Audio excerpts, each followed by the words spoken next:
ng mga nominado at sa loob ng bahay ni Kuya, maraming bagay na unang beses mo palang nagawa o naranasan.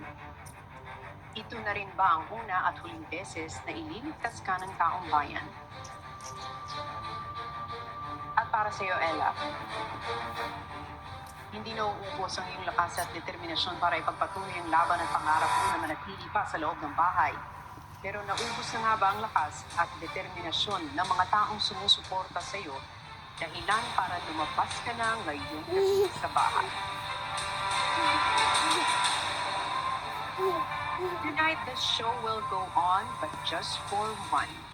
Dahil ang pangalan na aking unang babanggitin ay ang pangalan na iniligtas ng taong bayan. Congratulations, because you are safe tonight.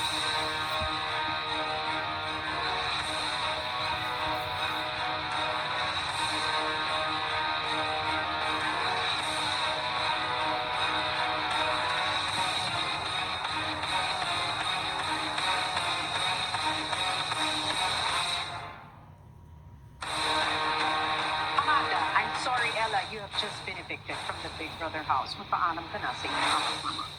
Oh, ayun guys. Wait. Gusto ko mag-thank you sa inyo dahil yun nga sabi ko. Mahal na mahal ko kayo lahat at para ko na kayo naging family talaga. So, hintayin ko kayo lahat sa labas. Gagalingan nyo lahat dito, ha?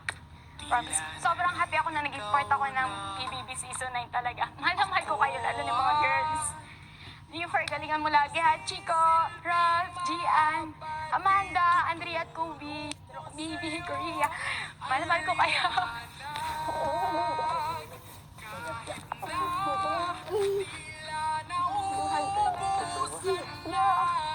Jersey, ah.